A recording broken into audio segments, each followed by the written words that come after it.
നിന്നോടുള്ള കടം കിടക്കുകയാണ്. അതവിടെ കിടക്കട്ടെ. ഞാൻ നോക്കി നിൽക്കെ നീ എന്റെ മകന്റെ കരണ തന്ന് അടിച്ചു. അതിനുള്ള ഫീസ് ഒരല്പം വൈകിപ്പോയി.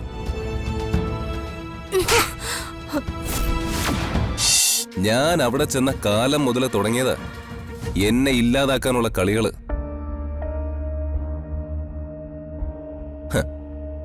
അതിന്റെ ആഫ്റ്റർ എഫക്റ്റ് ഒക്കെ ഇവരിപ്പോഴാ കാണുന്ന. 2-4 ദിനം കൊണ്ടൊരുത്തനെ തണ്ടിലേറ്റി നടത്തുന്നതും ഭവാൻ. മാളിക മുകളിലേറിയ മന്നന്റെ തോളിൽ മാറാപ്പ് കയറ്റുന്നതും ഭവാൻ. ഇത് ജ്ഞാനപ്പാനയിലുള്ളതല്ലേ? അല്ല, പള്ളിപ്പാനയിലുള്ളത്. ലോഹിയൊന്നും വേണ്ട. എടി പ്രിയേ, അവര് കുശലം ചോദിച്ചതല്ലേ ഈ കിങ്കനമണി വർത്തമാനം? അറിയി വിട്ടേക്ക്. അന്ന് നിങ്ങളുടെ പിറന്നാൾ ആഘോഷത്തിന് അപമാനിതരായി ഞങ്ങൾ പുറത്തേക്ക് ഇറങ്ങുമ്പോ ഞാനൊരു വാക്ക് പറഞ്ഞിരുന്നു. കണക്ക് ചോദിക്കാതെ ഒരു കാലവും കടന്നു പോകില്ലെന്ന്. അച്ഛൻ പറഞ്ഞത് മനസ്സിലായല്ലോ. ഇപ്പൊ നടക്കുന്ന ഈ സിറ്റുവേഷൻസ് ഒന്നും ഞങ്ങൾ മനഃപൂർവ്വം ക്രിയേറ്റ് ചെയ്തതല്ല, ദൈവമായിട്ട് ഉണ്ടാക്കി തന്നതാണെന്ന്. നിങ്ങളെ ഞങ്ങളുടെ മുമ്പിൽ ഇങ്ങനെ നിർത്തേണ്ടതേ ദൈവത്തിന്റെ ആവശ്യമാണ്. അന്ന് അമ്മയും മകനും മരുമകളും കൂടി എന്തൊക്കെ അവിടെ കാട്ടിക്കൂട്ടിയത് അത് വല്ലതും ഓർമ്മയുണ്ടോ?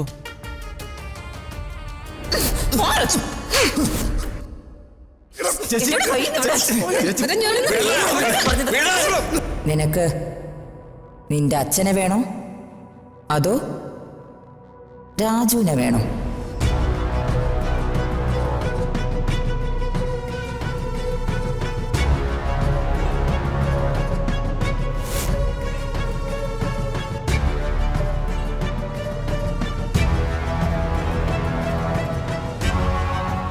അതൊക്കെ അന്ന് ക്ഷമിക്കണം. ലോകത്തുള്ള എല്ലാ സ്ത്രീകൾക്കേ എന്നൊരു അപമാനമാണ് നീ. ഒരു പുരുഷനെ കുറിച്ച് ഇല്ലാത്ത ആരോപണം എല്ലാവരുടെയും മുഖത്തു നോക്കി പറഞ്ഞവളാണ് നീ. ചെയ്തിട്ടില്ലാത്ത കുറ്റം ഒരാളുടെ മേൽ അടിച്ചേൽപ്പിക്കുമ്പോ അയാൾക്കുണ്ടാകുന്ന മാനസിക വേദന നിനക്കറിയാവടി?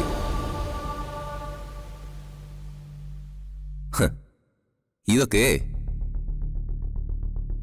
ഞാനും നിനക്കുണ്ടാക്കി തരും.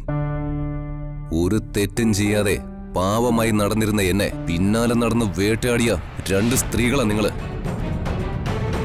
അന്ന് നാട് വിട്ട രാജു വേണുഗോപാലും കുടുംബവും ഇവിടെ വന്നതും ഈ ബംഗ്ലാവ് വിലയ്ക്ക് മേടിച്ചതും വ്യക്തമായ ചില ലക്ഷ്യങ്ങളോടെയാ.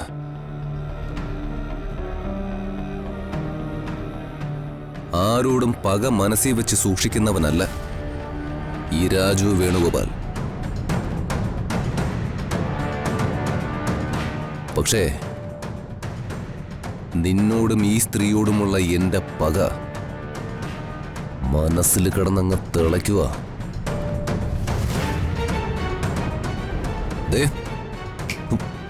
വീടില്ല രണ്ടിനെ ഞാൻ ഒറ്റയടിക്ക് കൊല്ലില്ല. പതുക്കെ പതുക്കെ മുറിവേൽപ്പിച്ച് കൊല്ലും. അമ്മേ, ഇവരെന്തിനാണ് വന്നെന്ന് ചോദിച്ചു പറഞ്ഞുവിടെ. ഇതൊന്നും ഒറ്റയടിക്ക് തീരുന്നതല്ല. എന്നാലും തൽക്കാലം വിട്ടേക്കാം. നീ എന്തിനാ വന്നേ? ഇവര് പഴയ ചാണകക്കച്ചവടം തുടങ്ങി കാണും. അത് വേണോന്ന് ചോദിക്കാൻ വന്നതായിരിക്കും. ഞാൻ കിടന്നിരുന്ന എന്റെ മുറിയില് എന്റെ സേഫിന്റെ മുകളില്. നിന്റെ സേഫിന്റെ മുകളിലോ? എന്റേതായിരുന്ന സേഫിന്റെ മുകളില് എന്റെ ഒരു ബാഗുണ്ട്. അതെടുക്കാൻ മറന്നുപോയി. അതൊക്കെ വേഗം എടുത്തു കൊടുക്കണി രാധമ്മേ. ഇവളൊക്കെ നിൽക്കുന്ന സ്ഥലം വരെ ദ്രവിച്ചു പോവും.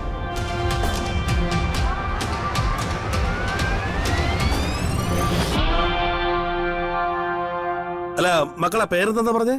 മറന്നുപോയി. നന്ദന. ആ നന്ദന, പേരൊക്കെ കൊള്ളാം. അല്ല മക്കളെ, മക്കളെ ഈ വേലകളൊക്കെ പഠിപ്പിച്ചെന്ന് ആര്? അല്ല ഇത് ജന്മന കിട്ടിയതാണോ അതോ ഈ ട്രെയിനിങ് കോളേജ് പഠിച്ചതാണോ?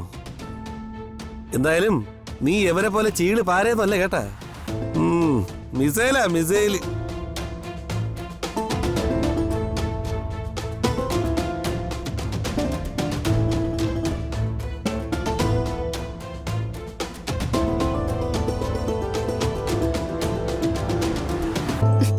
ദാ അടക്കുന്നു നിങ്ങളുടെ ബാഗ്, എടുത്തോണ്ട് പോ.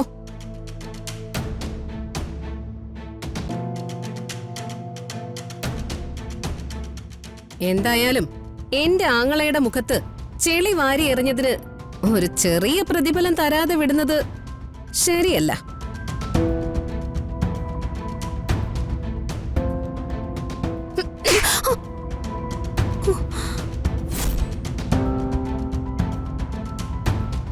നിന്നോടുള്ള കടം കിടക്കുകയാണ്, അതവിടെ കിടക്കട്ടെ.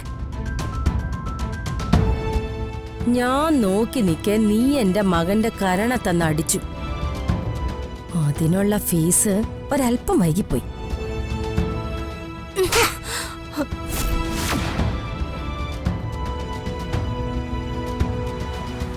അതെ, ഇതൊക്കെ ഈ ഉപ്പ് കാണുമെന്ന് പറയും. ഈ ഉപ്പ് കാണും എന്താണെന്ന് അറിയാമോ? ആ, വസ്തു മേടിക്കുമ്പോഴേ ആധാരത്തിൽ ഒപ്പിടുന്നതിന്റെ കൂലി. ഇറങ്ങിപ്പോ.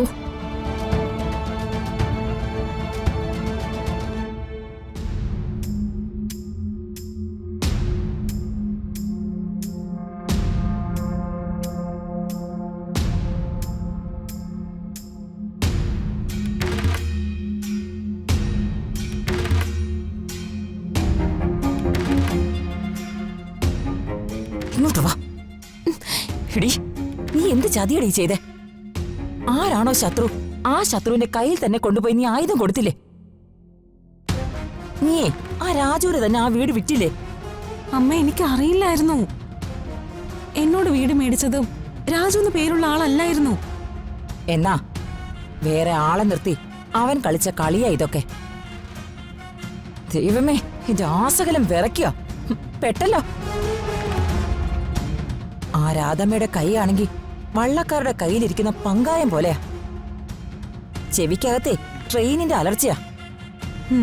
പ്രിയയുടെ ഒട്ടും മോശമൊന്നുമല്ല. ഇവളൊക്കെ പോലീസായ പ്രതികളുടെ ഒക്കെ കഷ്ടകാലം. ഇനി എന്താ ചെയ്യാ?